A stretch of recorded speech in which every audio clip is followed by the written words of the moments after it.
For thousands of years, the galaxy had one name carved in fear: the Draven Dominion. They were not simply another alien race. They were the rulers, the predators, the so-called alpha species of the stars. Wherever their ships arrived, planets burned. Wherever their soldiers marched, civilizations bent their knees. The Draven did not negotiate. They demanded, and the rest of the galaxy obeyed. The Draven were a towering reptilian race, covered in thick scales that glimmered like metal under the light of distant suns. Their voices rumbled like thunder, and their claws could cut through stone. They believed themselves chosen by fate, born to dominate. To them, every other species was weaker, softer, and unworthy of freedom. They ruled through fear, and for a long time, fear was enough. No one dared to resist until humans arrived. The first contact, when humanity broke through the barrier of faster-than-light travel, they celebrated their achievement.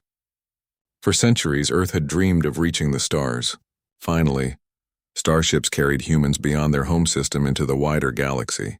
But their joy was short-lived. The Draven saw them, and the Draven did what they always did. They sent a single fleet to Earth's orbit with one message: "You are ours now. Kneel or burn." Most races would have surrendered immediately. Some would have begged for mercy.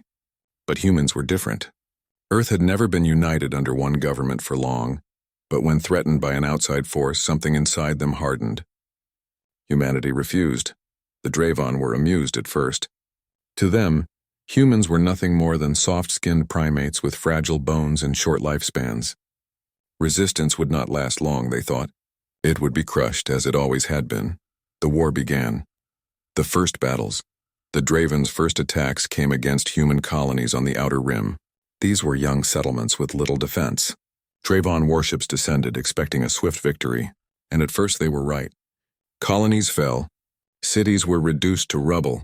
Families scattered into the void. But unlike other species, humanity did not give up. Every defeat was studied, every battle recorded, and every weakness in the Draven strategy was written down. Humans had always been students of struggle. On Earth, they had survived ice ages, plagues, wars, and disasters. Against the Draven, they applied the same stubborn spirit. Where the Draven relied on sheer power, humans relied on creativity. Colonists built traps with mining equipment. Soldiers modified civilian ships into makeshift gunboats. Engineers used asteroids as cover, hiding cannons inside craters. The Draven laughed at these tricks, until those tricks began to work. In one skirmish, a human patrol ship, far smaller and weaker than its enemy, lured a Draven cruiser into the rings of Saturn. With clever maneuvers, they caused the cruiser to collide with debris fields, tearing its hull apart. A victory so small it meant nothing to the Dominion, but to humans it was proof. The Draven could bleed. The galaxy watches. The galaxy was not blind. Other species, long oppressed, watched the conflict with silent eyes. They pitied the humans, expecting them to vanish like so many others before. But as the months passed, whispers began to spread. The humans fight differently. They lose, but they learn. They should have been destroyed already. The Draven grew irritated. Victory had always been immediate for them. Yet humanity kept coming back. Even when colonies fell, new defenses appeared. Even when fleets were lost, new tactics rose. The Draven believed themselves perfect. They could not adapt quickly, for they had never needed to. Humanity, on the other hand, evolved under pressure. It was in their very nature to survive. The siege of Vega. The first great test came at Vega, one of humanity's brightest colonies. The Draven attacked with overwhelming numbers, determined to end human defiance in a single strike. Human commanders knew they could not match the Draven ship for ship. But they did not need to. Using the colony's orbital stations, they lured the Draven fleet into narrow corridors of space mined with hidden charges. The battle raged for days. Human losses were heavy, but the Draven suffered too, something they were not used to. In the end, Vega burned, but so did several Draven cruisers. Humanity retreated not in shame, but with hard-earned knowledge. Each loss was fuel for the next plan. Each sacrifice taught them how to strike harder the next time. The galaxy's whispers grew louder. Could it be possible? Could the Alphas be stopped? A pattern emerged as months turned into years. The war spread across the stars. Humanity lost many worlds, yet never truly broke. Instead, they became unpredictable. Some battles they avoided completely, only to ambush supply lines later. Some they fought head-on with desperate fury. The Draven, frustrated, sent larger fleets thinking brute force would solve the problem. But the more they pressed, the more cracks appeared. For the first time in their history, the Alphas of the galaxy began to doubt. Humanity, though bloodied, carried something the Draven could not understand: hope. When Earth broadcasted messages of defiance to the surviving colonies, it was not of despair but of unity. For the first time in centuries, all of humanity stood as one people. The trap at Proxima. The true turning point came at Proxima Centauri. The Draven launched their largest fleet yet, determined to crush the heart of human resistance. Thousands of ships arrived, casting shadows across the colony's skies. To the galaxy, it seemed certain that humanity's last stand had come. But the humans had planned for this moment. Unknown to the Draven, engineers had studied the star's unique gravitational currents. They knew how to manipulate them, how to use the colony's defense satellites to project false signals. When the Draven fleet advanced, they followed the bait, straight into a gravity well trap. Suddenly, their ships found themselves unable to maneuver. Human vessels struck from hidden positions, unleashing precise volleys at the trapped fleet. The Draven, caught in chaos, could not fight properly. Their formation broke, and for the first time in their long reign, an Alpha fleet was annihilated. The galaxy held its breath. The Alphas bleed. When word spread of the siege of Proxima, everything changed. The Draven were not invincible. They could be beaten. Their title of Alpha was nothing more than fear and myth. Humanity had done the impossible. They had made the predators bleed. On Earth, celebrations filled the streets. Across colonies, soldiers who once fought in despair now fought with fire in their eyes. Humanity was no longer the hunted. They were becoming the hunters. The Draven Dominion raged at the defeat. To them, humans were pests, yet these pests had burned their pride. And in the void of space, among the stars that had once belonged to the Dominion alone, a new truth was forming. The galaxy had never seen such a thing. The mighty Draven fleet, once called invincible, had been broken at Proxima Centauri. The Dominion, which had ruled for thousands of years, had tasted real defeat for the first time in its long history. To the Draven, it was not just a loss of ships, it was a wound to their pride. They had built their empire on the belief that they were Alpha, the unchallenged rulers of all life. Yet here was a young race, humans, who had proven otherwise. And this was only the beginning. A new reputation after Proxima, humans were no longer seen as fragile newcomers. They were whispered about across the galaxy. To the smaller, enslaved species, they were a symbol of hope. To neutral observers, they were a dangerous mystery. To the Draven, they were a thorn that had to be removed at any cost. But the humans did not seek glory or crowns. They fought because they had no other choice. For every destroyed colony, for every fallen soldier, they carried memories that hardened their will. Humanity's strength was not in numbers or power. It was in their refusal to break. When the Draven launched counterattacks, they expected the humans to cower. Instead, they found themselves facing an enemy that struck back faster each time.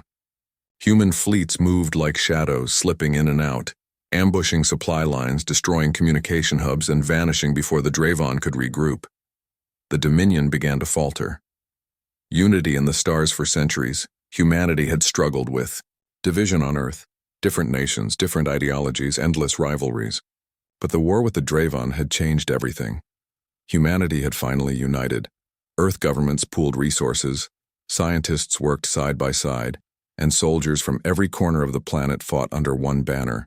Even more remarkable, humans began reaching out to other oppressed species. Where the Draven had ruled through fear, humanity offered partnership. They promised freedom to those who resisted with them. Slowly, cautiously, alien civilizations joined the human-led coalition. It was something the Draven had never imagined. Unity built on trust instead of terror. War of attrition, the war turned into a grind. The Draven still had more ships, larger armies, and older technology. But humans fought differently. They did not try to match the Dominion blow for blow. They aimed for weak points, for cracks in the armor. Convoys carrying fuel mysteriously vanished. Weapon factories on Draven-controlled worlds went dark after underground resistance cells, trained by humans, rose in rebellion. Entire fleets found themselves stranded in deep space as humans hacked into their navigation relays. The Draven were built for dominance, not patience.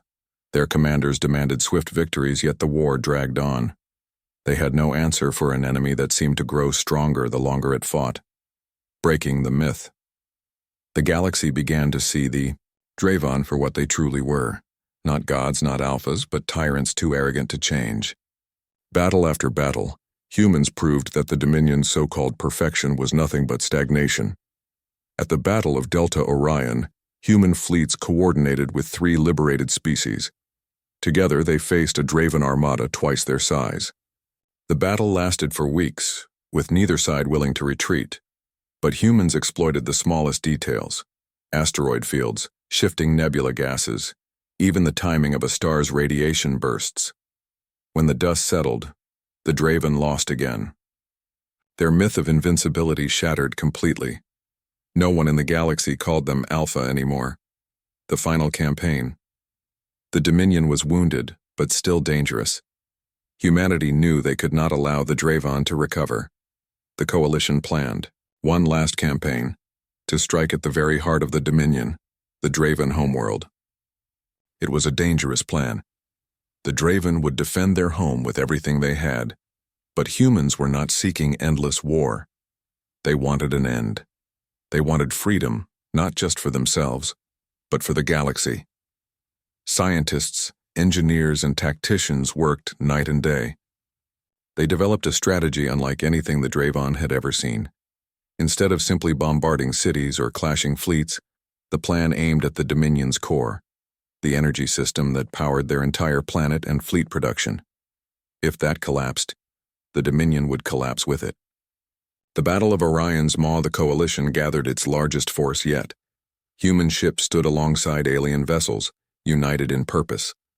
They moved through Orion's Maw, a treacherous region of space filled with unstable stars and shifting gravitational currents. To the Draven, it was unthinkable that anyone would risk traveling there. To humans, it was the perfect hiding place. The Draven threw their last great fleet to defend their home. The battle was brutal, stretching across star systems. The Dominion unleashed weapons that had terrified the galaxy for centuries, but humanity had prepared. Every countermeasure, every maneuver had been rehearsed. Slowly the tide turned. Draven ships fell one by one. Their commanders, unaccustomed to desperation, made mistakes. Humanity pressed forward. Finally, the Coalition reached the Draven homeworld. The final phase began. Using advanced technology and the natural instability of the planet's energy core, humans triggered a chain reaction. The ground shook. Skies turned to fire. The Draven's proud capital, a city of black stone and endless towers, crumbled into ash. The Dominion, the so-called alpha race of the galaxy, was destroyed in a single night. Aftermath silence followed. For the first time in thousands of years, the galaxy was free from the shadow of the Draven. Other species expected humans to take the Dominion's throne, to crown themselves new rulers. But humans did something no one expected. They refused. Instead of building an empire, humanity built a council of worlds. Every race, great or small, had a voice. Where the Draven had used fear, humans offered cooperation. Where the Draven had enslaved, humans encouraged independence. And yet, beneath the unity, one truth remained clear. The galaxy would never forget that when the so-called alphas threatened them, it was humanity that rose from nothing, fought against the impossible, and destroyed the predators who thought themselves eternal. The legacy of humanity generations later, stories of the war were still told. Some spoke of the battles, the victories, and the bravery. Others spoke of the stubbornness of a young species that refused to kneel. The Draven were gone, erased from history not by greater strength, but by greater will. And so the galaxy learned a lesson. It was not always the strongest who survived. It was not always the loudest who ruled. Sometimes survival belonged to those who adapted, who united, who endured.